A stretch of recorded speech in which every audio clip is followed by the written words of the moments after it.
Students, बेटा आज के इस चैप्टर में हम अपने फ्रिक्शन चैप्टर की थ्योरी डिस्कस करेंगे। देखिए, सबसे पहले आपके पास टर्म आती है फ्रिक्शन। कि फ्रिक्शन होता क्या है। तो बेटा फ्रिक्शन एक फोर्स होता है जो आपके मोशन को अपोज करता है, उसको रोकने की कोशिश करता है। और ये आपने लास्ट चैप्टर में भी पढ़ा, एक क्या है, कॉन्टैक्ट फोर्स है बेटा। ठीक है, अब नेक्स्ट आता है कॉज ऑफ फ्रिक्शन। कि फ्रिक्शन का कारण क्या होता है। तो देखिए, जैसे बेटा यहाँ पे एक डायग्राम बना रखा है, एक सरफेस है, इस सरफेस पे एक ब्लॉक रखा हुआ है। वैसे तो ये सरफेस हमें बिल्कुल स्मूथ, बिल्कुल प्लेन नज़र आ रहा है, लेकिन अगर हम इसका एक छोटा सा सेक्शन को माइक्रोस्कोप के अंदर व्यू करके देखें तो बेटा जो आपको स्मूथ नज़र आने वाला भी सरफेस होता है उसमें भी थोड़ी बहुत रफनेस तो होती ही होती है। जी आपको अप डाउन दिख रहे हैं, ये काइंड ऑफ रफनेस है जो कि सरफेस की है, और ये ऊपर वाली जो रफनेस है ये इस ऑब्जेक्ट की है। तो देखिए अब क्या होगा कि ये जो रफनेस की वजह से जो अप एंड डाउन है ना, ये आपस में इंटरलॉक हो जाएंगे बेटा।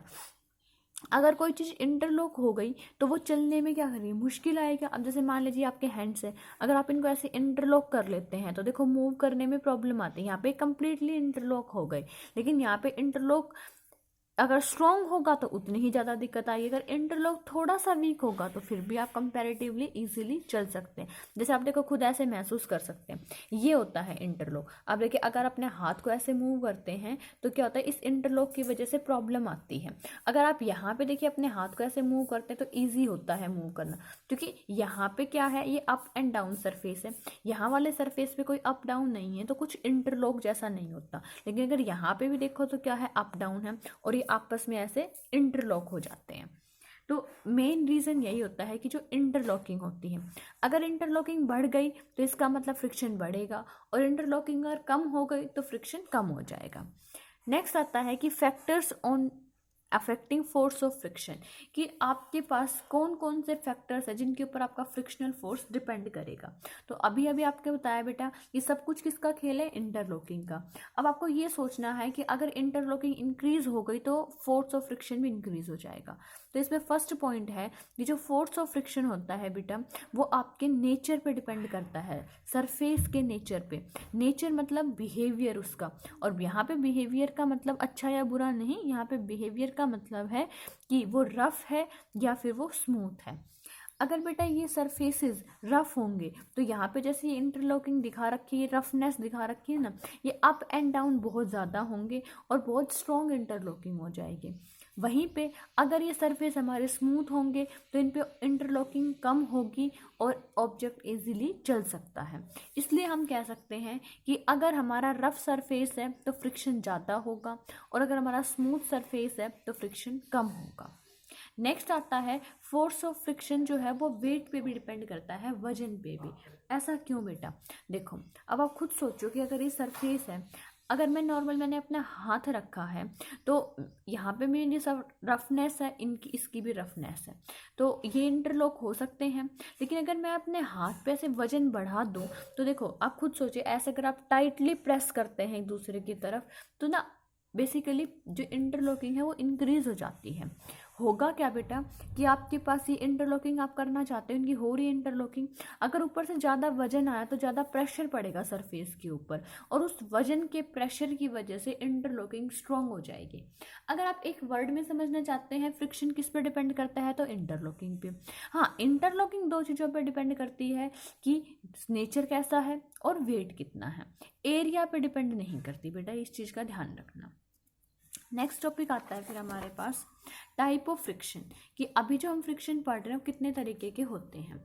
तो स्टैटिक, स्लाइडिंग और रोलिंग। स्टैटिक मतलब होता है रुका हुआ, स्लाइडिंग मतलब घिसटना, और रोलिंग मतलब ऐसे घूमना।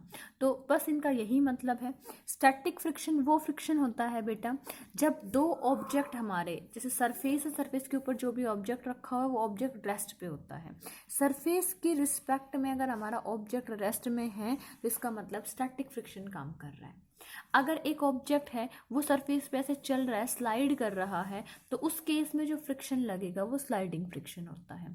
अब जैसे देखिए अगर ये पेन है, ये पेन की कैप है, अगर ये देखो बेटा ऐसे पेपर पे ये रोल करता हुआ आ रहा है ना, तो ये जो रोल करता हुआ आ रहा है, तो इस टाइम पे ये जो पेपर है इसको कौन सा फ्रिक्शन दे रहा है? रोलिंग फ्रिक्शन दे रहा है। तो यही इनकी डेफिनेशन है।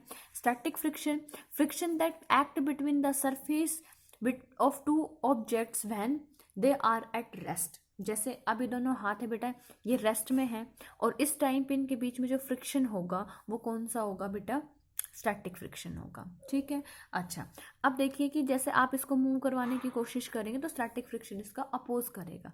जब तक ऑब्जेक्ट मूव नहीं करने लग जाता तब तक स्टैटिक फ्रिक्शन ही रोल में रहेगा।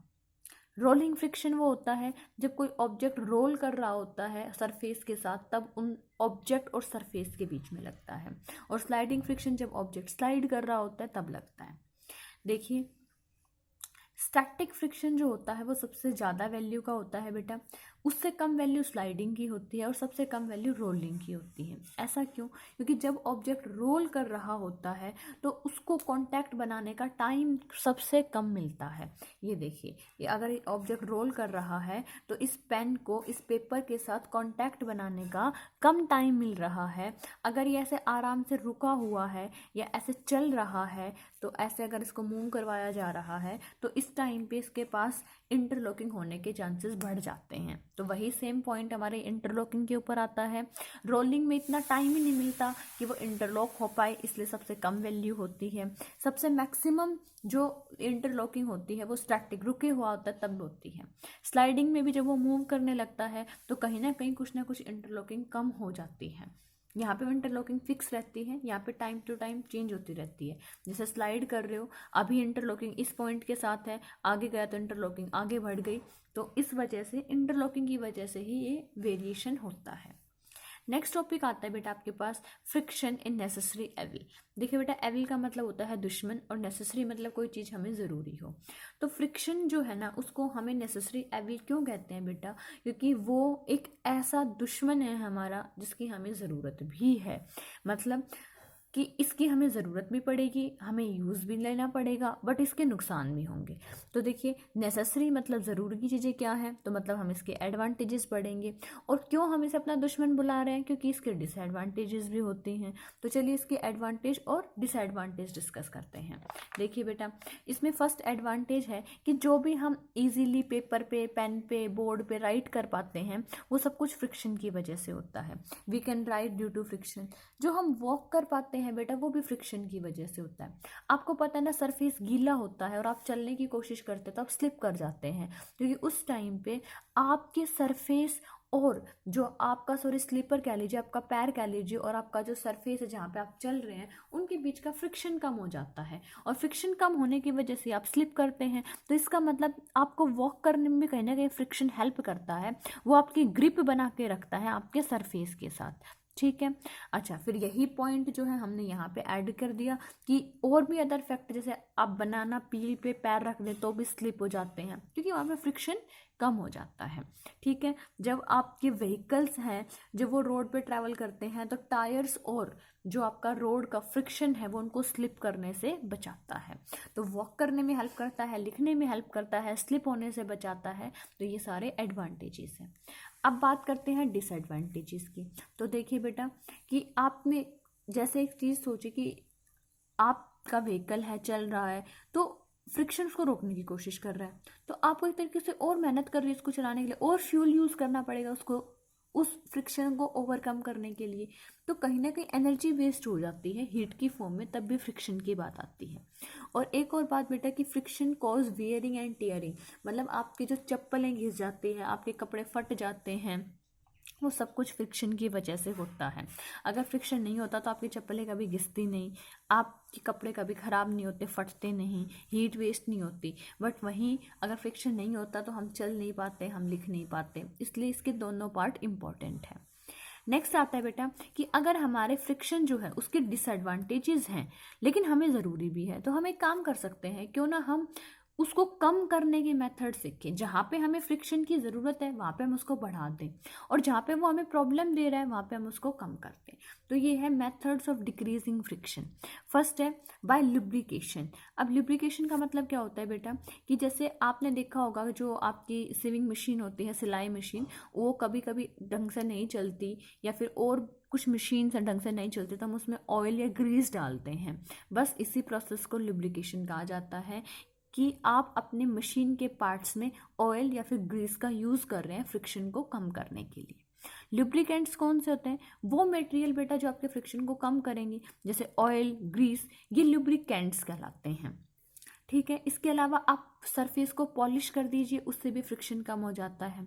जैसे आपने क्या कर सकते हैं, कैरम बोर्ड खेलते हैं ना, तो वहाँ पे आप पाउडर का यूज़ कर सकते हैं। वो पाउडर से क्या होता है बेटा, कि एक फ्रिक्शन लेस सरफेस क्रिएट हो जाता है, लेस फ्रिक्शन हो जाता है उसमें, और आप इजीली आपकी जो कैरम्स होती हैं वो उसमें मूव कर पाती हैं। नेक्स्ट टॉपिक आता है बेटा कि मेथड्स ऑफ इंक्रीजिंग फ्रिक्शन। अगर मान लो हमें फ्रिक्शन की ज़रूरत है तो हम उसको इंक्रीज कैसे कर सकते हैं? तो एक आता है कि सरफेस को रफ बना दीजिए। सरफेस को रफ बनाने से फ्रिक्शन इंक्रीज हो जाएगा। नेक्स्ट है टीयरिंग ऑफ टायर्स। जो आपके बिल्कुल न्यू टायर्स होते हैं ना बेटा, वो कैसे होते हैं कि बिल्कुल प्लेन सरफेस नहीं होता, उसमें ना ऐसे बॉक्स टाइप बने होते हैं बीच बीच में। जैसे अगर मान लीजिए ये आपका टायर है, बिल्कुल प्लेन नहीं होगा ये, या तो इसमें ऐसे लाइंस बनी होंगी, या फिर जो है वो ऐसे, जैसे आपका जो जूते का सोल होता है ना, नीचे वाला हिस्सा, आप उसको देख सकते हैं वो कैसा होता है। उसमें ऐसे स्क्वायर या कुछ डॉट डॉट डॉट बने होते हैं, फिर एम्प्टी स्पेस भी होता है। ये चीज़ें क्या करते हैं, ग्रिप अच्छी बनाती हैं। तो टायर्स के अंदर बेटा जो बाहर की आउटर ब्लैक वाली कवरिंग होती है, उसके ऊपर इस तरीके का स्ट्रक्चर बना देना जिससे उसकी ग्रिप बढ़ जाए, उसी को टीयरिंग ऑफ टायर्स बोलते हैं। उसके अलावा जैसे आप क्या कर सकते हो, जैसे स्नो होती है, अगर आप स्नो पे डायरेक्टली चलने की कोशिश करेंगे तो आप स्लिप कर जाएंगे। आप वहाँ पे सैंड का यूज़ कर सकते हैं, सैंड से ग्रिप अच्छी बन जाएगी। नेक्स्ट आता है फ्लूइड फ्रिक्शन। बेटा फ्रिक्शन मतलब एक तरीके का अपोजिशन इन मोशन, और फ्लूइड मतलब एयर या फिर लिक्विड। तो वो जो लिक्विड और जो गैसेस हमारे चलने में अपोज कर रहे हैं, हमारे काम करने में अपोज कर रहे हैं, उसका मतलब फ्लूइड फ्रिक्शन। जैसे अगर आप हवा तेज चल रही हो तो आपको एक अपोजिशन महसूस होता है, वो काइंड ऑफ फ्लूइड फ्रिक्शन होता है, या फिर उसको एयर फ्रिक्शन भी बोल देते हैं। ठीक है, तो आपका चैप्टर की थ्योरी कंप्लीट हो गई है, आपको ये पूरी लर्न करनी है।